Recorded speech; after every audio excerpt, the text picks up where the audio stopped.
Alors, dans la vidéo suivante, je vais vous montrer comment installer WordPress, cette fois-ci sur un serveur, le serveur du collège WebDev, du collège de Maisonneuve. Comme ça vous permet d'avoir une version en ligne qui serait présentable ou qu'on pourrait montrer à l'extérieur. Donc, première des choses, WebDev, dans le fond, c'est accessible uniquement pour les étudiants en multimédia puis en l'AEC de création de sites web. Puis c'est un serveur qui est accessible de par webdev.cmaisonneuve.qc.ca. Puis on vous fournit une base de données PHP, MySQL pour que vous puissiez faire des prototypes, faire des tests. Donc toutes les informations, si vous voulez avoir des accès depuis chez vous à l'externe, sont ici. Donc vous avez à suivre la procédure pour pouvoir vous connecter à l'extérieur du collège. Mais si vous êtes à l'intérieur du collège, ça va fonctionner par défaut. Vous n'avez pas besoin de ça ici. Donc, vous êtes sur le réseau du collège, directement sur place. Ça va fonctionner sans avoir les accès. Donc, vous avez une base de données PHP ici, puis une base de données SQL, pardon. Puis, on peut accéder à notre serveur avec un serveur FTP comme FileZilla. FileZilla, ça permet de se connecter à distance sur un serveur. Pour se connecter, on va utiliser les identifiants. L'autre, c'est WebDev. Le host, si vous êtes en anglais, .c maisonneuve.qc.ca. Ensuite, moi, mon identifiant, ça serait mlacargermain. Vous, ça va être votre numéro d'étudiant. Puis le mot de passe, c'est le même mot de passe que pour se connecter au réseau du collège. Je vais mettre moi mon mot de passe.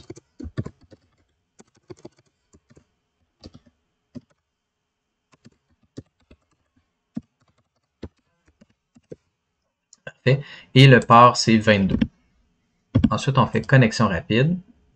Si vous avez une petite boîte qui dit clé inconnue, on fait OK. Puis si j'ai fait ça comme il faut, je vais avoir accès à mon serveur à l'extérieur. Donc, vous voyez, ce serveur-là, c'est un petit peu comme MAMP ou XAMPP, sauf que vous n'avez pas accès à toutes les configurations. Vous avez accès seulement à ce qui est visible au web. Fait que dans www, ben, vous avez accès à ce qui est visible directement à l'écran quand on se connecte sur votre compte à vous. Ensuite, moi, ce que j'aimerais, c'est si je reviens un niveau plus haut, ce qui est important, vous avez un petit fichier qui s'appelle .mycnf. Si vous ne le voyez pas, allez dans les paramètres pour afficher les fichiers cachés. Puis à l'intérieur de ça, si je fais Edit, vous allez avoir les accès à votre base de données. Donc là, si je fais éditer, bon, évidemment, moi je vais les changer suite à la vidéo, comme ça vous ne pourrez pas venir voler ma base de données. Mais j'aurai mon utilisateur de ma base de données, ça va être ça. Puis mon identifiant, mon mot de passe pour phpMyAdmin, ça va être ceci.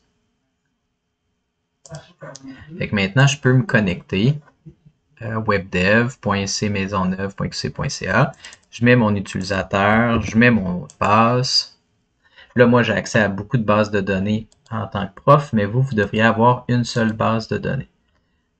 Puis là, si je m'en vais à mlacargermain, on voit que pour l'instant, j'ai rien du tout. J'ai juste ma base qui s'appelle mlacargermain, puis j'ai aucune table à l'intérieur. Fait que là, ça me permet, ça va être le nom de ma base de données. Vous, votre base de données va être votre numéro d'étudiant aussi. Vous en avez droit à juste une. On a vu dans la vidéo précédente sur comment installer WordPress qu'on a besoin du dossier qui est sur wordpress.org/download. Vous téléchargez le zip qui est là. Puis, en FTP, ce qu'on va vouloir faire, c'est aller dans le dossier www. Là, malheureusement, avec FileZilla, on ne peut pas extraire un dossier directement là-dessus. Donc, ce que j'ai fait, c'est que je l'ai pré-extrait, puis je l'ai envoyé directement. J'ai téléchargé le dossier au complet. C'est long, il faut attendre. Fait que ce que je pourrais faire, là, pour vous le montrer, Par exemple, mon dossier WordPress ici, je pourrais l'extraire vers le dossier ici. Fait là, j'extrais mon dossier ici. Fait que dans mon dossier, vous voyez, ça a fait un dossier dans un sous-dossier. Moi, c'est ce dossier-là que je veux envoyer sur dans mon dossier www. Je l'envoie ici. Puis, ça, je peux fermer ça. Fait que là, c'est super long. Fait que je vais mettre la vidéo en pause. Alors, maintenant que ça a été téléchargé, j'ai un dossier WordPress. Maintenant, je vais pouvoir me connecter à distance avec ce serveur-là. Fait que là, je m'en viens dans, je vais faire un nouvel onglet, M. Lacaze Germain. Donc, vous mettez votre numéro d'étudiant à vous. .webdev à cmaisonneuve.qc.ca. Là, je vais mettre, moi, dans mon cas, le dossier s'appelle WordPress. Si vous avez mis le nom d'un autre dossier à ce moment-là, vous allez mettre autre chose. Et là, vous allez arriver sur la configuration de WordPress. Et là, le nom de ma base de données. Le nom de votre base de données, ça va être votre nom d'étudiant. Votre identifiant, c'est votre nom d'étudiant. Puis le mot de passe, c'est le mot de passe qui était caché sur FileZilla ici. Là, je ne l'ai pas gardé. Vous allez à la racine, myCNF, éditer. Ça ici. Ça, c'est le mot de passe de votre base de données.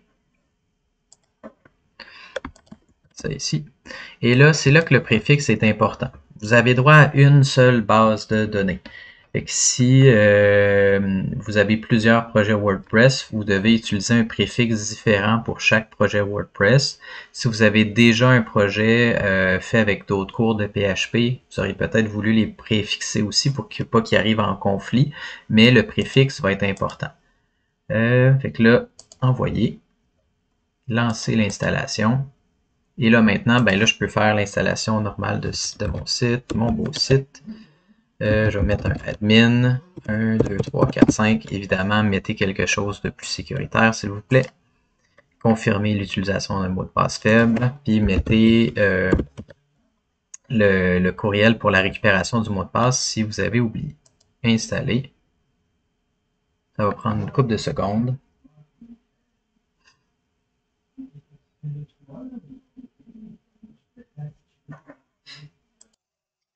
Alors, et voilà, c'est comme ça que ça a pris un petit peu de temps, mais mon site est maintenant accessible. Je peux y accéder par WP Admin, puis me connecter en tant qu'admin. Et voilà.